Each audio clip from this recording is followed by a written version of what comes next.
Hi everyone. Well, I'm here to talk about Doctor Strange Multiverse of Madness, the movie that just came out. I did see it one time, and that was just yesterday.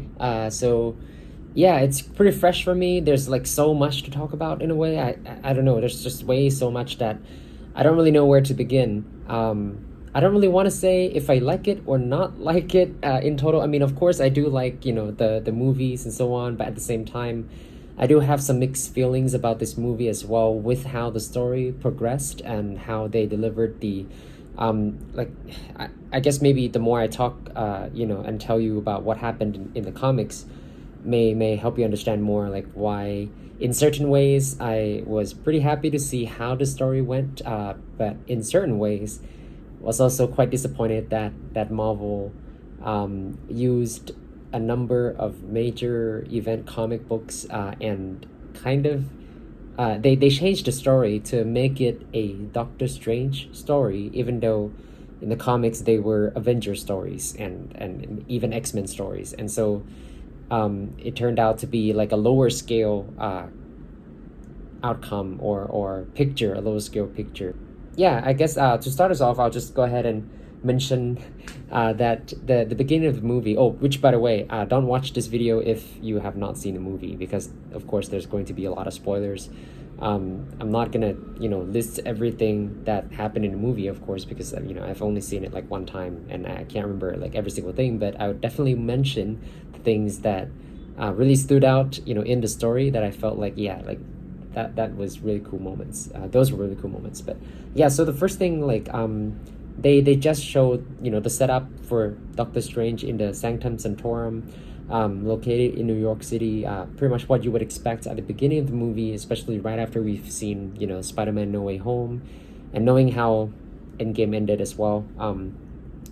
Yeah, for the moments in the comics in the beginning, it really reminded me of the Doctor Strange issue number 1 from the 2018 series, because what we see is basically just Stephen Strange battling monsters from other universes, and yeah, setting them on fire. And that was like kind of a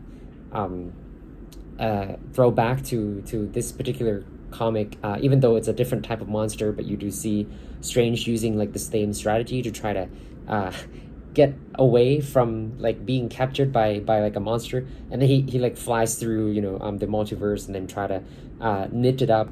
And so those moments in the comics kind of reminded me of those moments in the movie of him fighting that big gigantic hydra looking well, not really hydra, octopus looking monster. That it reminded me of those comics. But kind of funny that yeah, in the movie, in the MCU, like on Earth, the main one anyways, that later in the movie they do say the number Earth designation is 616.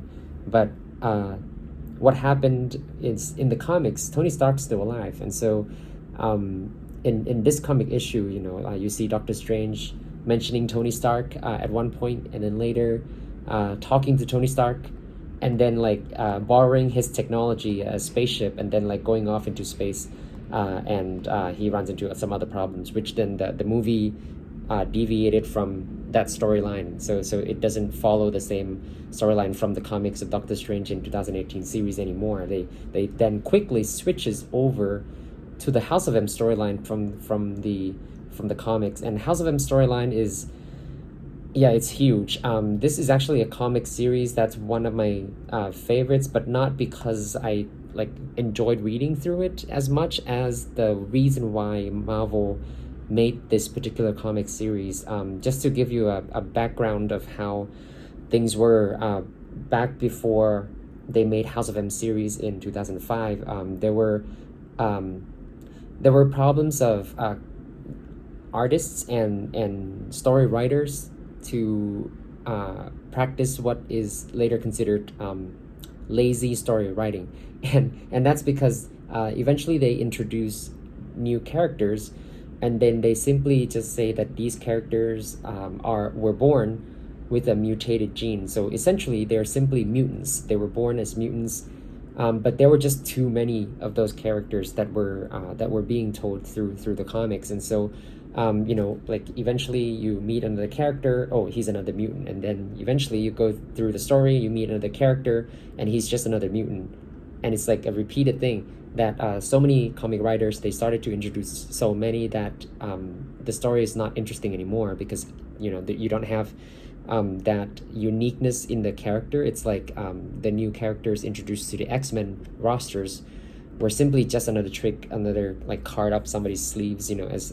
like somebody with abilities, but like no special character and personality within the story writing. And so Marvel, you know, in a very smart way, write a story called House of M to eliminate that problem, and so it's continued from a very big event with Avengers Disassembled. You know, just long story short, big fight scenes similar to how they fought Thanos. I don't remember for sure who they were fighting, but there appeared to be a Kree spaceship above the Avengers mansion at one point. But it turned out to be an illusion that was made by Wanda Maximoff to get the Avengers busy, and to like because she really went crazy after that original big battle I mentioned, where like 3 Avengers died. I can't even remember the details anymore. I've read this like more than 10 years ago.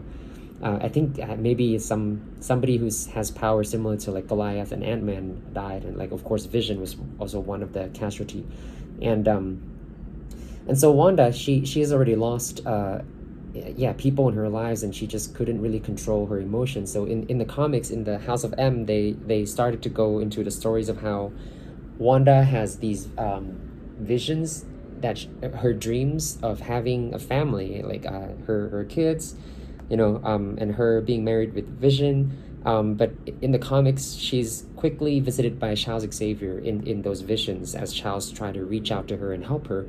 But there's a lot of background story with that too, because Wanda was not only an Avenger in the comics, she was also an X-Men member. And even before then, she was like a Brotherhood member, like you know, a follower of Magneto. And in the comics, it's set up where she is a daughter of Magneto.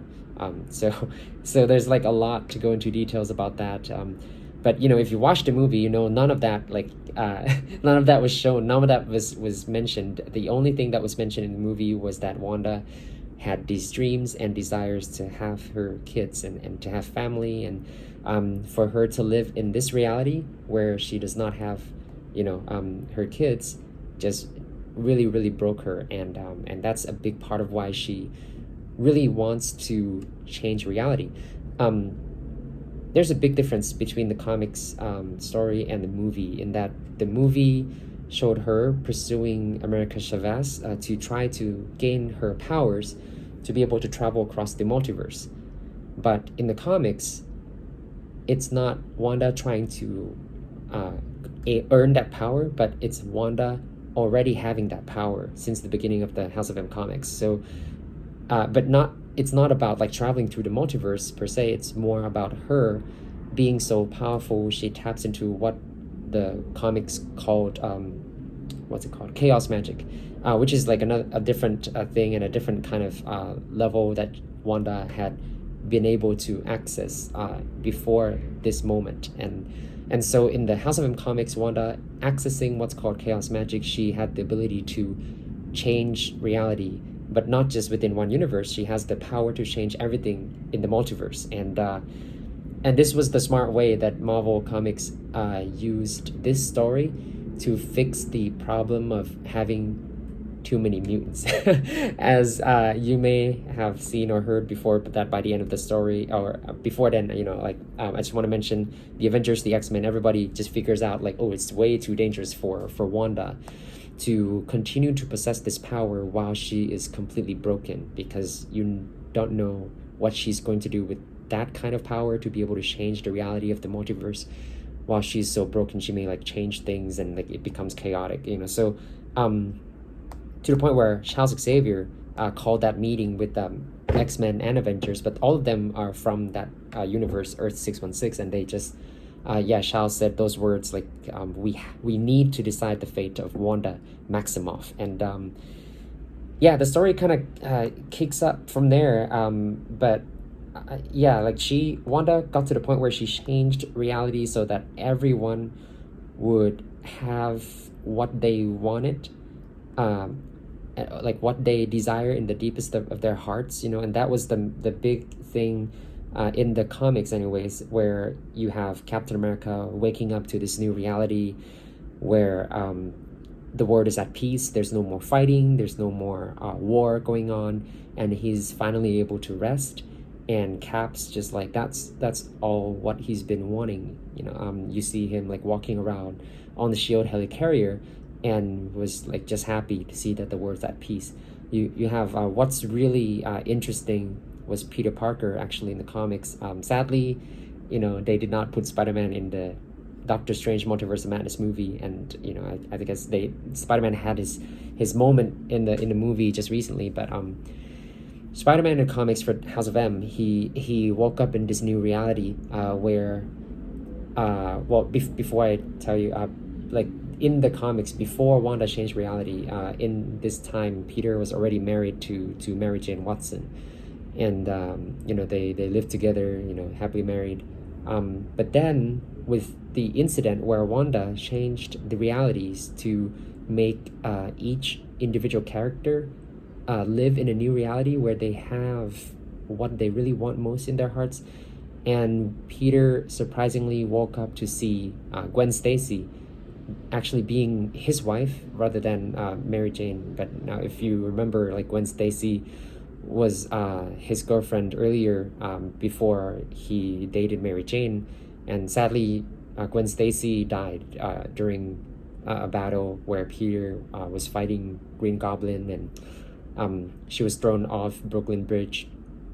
Peter tried to save her. He back then did not have a lot of experience, only shot one single web strand to get her, but that with the velocity that she was falling down that bridge, ended up causing her neck to snap because of whiplash mid fall, and that was how she died in the original comics for Earth 616 Spider-Man stories. But yeah, that was a big event, right? And so it really changed Peter Parker in the comics. After that, there were so many months, so many comic issues to handle the stories of how Peter just completely was devastated by the death of Gwen Stacy, and that he like in the movie where you saw Andrew Garfield's version, talking to Tom Holland's version and telling him he became kind of rageful. He didn't really hold back his punches for a while, because he was really dealing with the brokenness that came with the death of a loved one.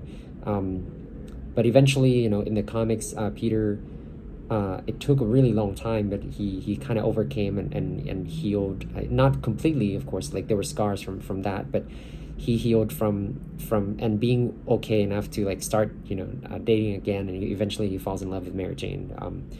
But yeah, this comic, House of M, was actually one that revealed that deep down, in Peter's heart, he was still somebody who truly loved Gwen Stacy, and she was taken away from him too soon.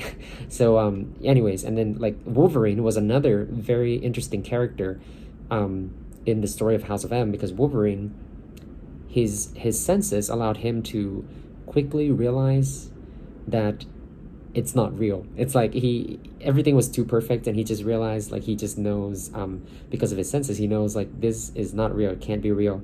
And Wolverine was the one character who tried to go to visit multiple different characters, including the Avengers, the Defenders, and so on, to try to wake them up, basically help them to see, guys, look, this is not real. But if I remember correctly, it turned out he ended up running into a group of superheroes who were already meeting underground, because they also had already realized that this isn't real. Something is wrong, and I think the group was maybe led by Luke Cage underground. I can't remember for sure, but and so many other characters that they kind of go over. But long story short, right at the end, the superheroes they all come together once again once everybody realizes that this is wrong, the reality is wrong, and and I forgot to mention something super important, which was before House of M. The first time the Avengers tried to go up against Wanda Maximoff, and like when the destruction of the Avengers Mansion happened, Clint Barton was the one who hooked up on board of the Kree spaceship, and he pretty much sacrificed himself to destroy that Kree spaceship that turned out to be an illusion by Wanda. And so Clint died, and that was like a big event. Like Hawkeye, just died, and if I remember correctly, like there were so many comic readers who were just like not okay with that. But House of M, because of everyone receiving what they truly desire, there were enough people among the superhero rosters who really care and love Clint Barton, and so Clint Barton's alive again. Like in the new reality that Wanda created, she pretty much also brought Clint Barton back to life, and so he's in the comics for House of M.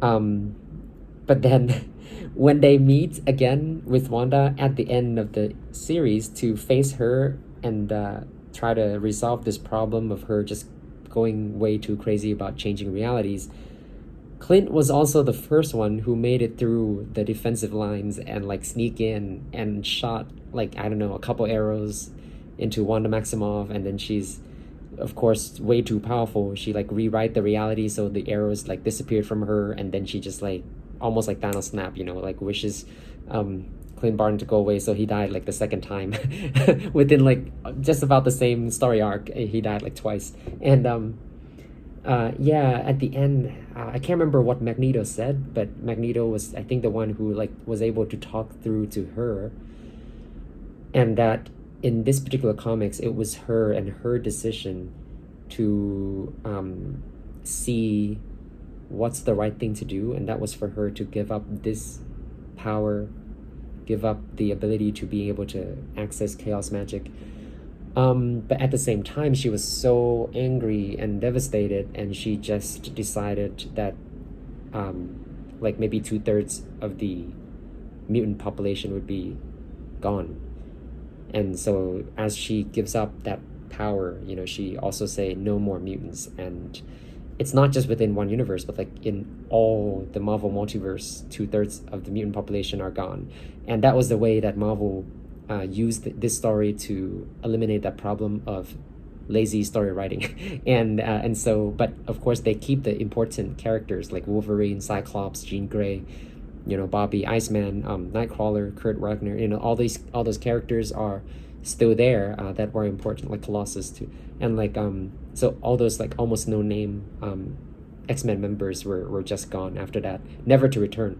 And so it was a comic, House of M anyways, that I mentioned. I think many comic readers, they kind of treat this series as like a standalone series, not really connected to the Marvel main universe, Earth 616. But if you really read through, like from what happened before and then like what happened in this event, and then to see the resulting stuff, like you would see that, like after that, she basically brought everyone back, reset everything. So it's like nothing ever happened. But at the same time, Wanda, what really happened was like 2/3 of the mutant population are gone, and that like took effect in Earth 616 and all the multiverse. So that's done, and Wanda gave up those abilities. So in the comics, she didn't die, but she could never access that same power again. She's just kind of went back to being the same Wanda as before, somebody who can manipulate objects, in space, and like taps into their minds. So she does a lot of the same things as Doctor Strange. She still has a lot of potential with the nature of her intrinsic abilities, but she just doesn't ever reach that same level again. So that's one you can see. I think after I mentioned the stories from House of M comic series, how a lot of that inspired the story writer for the Doctor Strange Multiverse of Madness.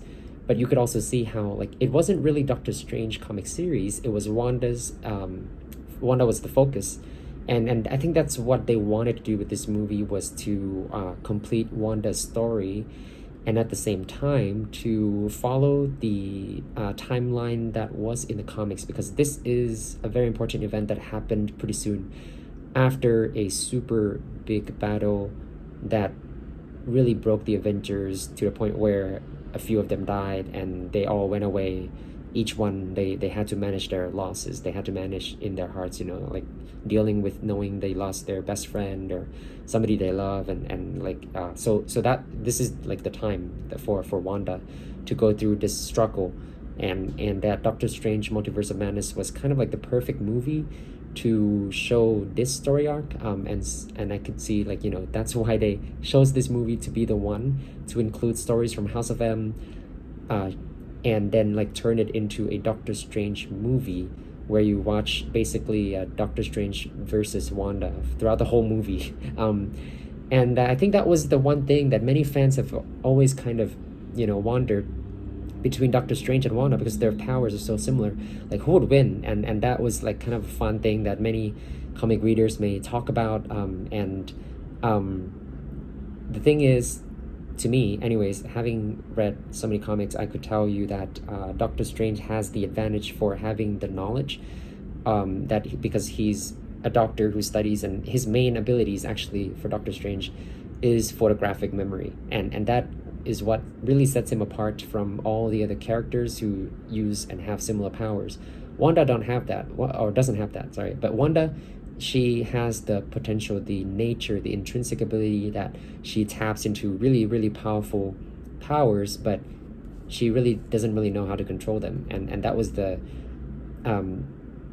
it could be considered as an advantage, but at the same time a disadvantage when fighting Doctor Strange, who really knows what he's doing with his powers. But so anyways, all of those stuff are like just comic stuff, and then you see how it was dealt in this movie.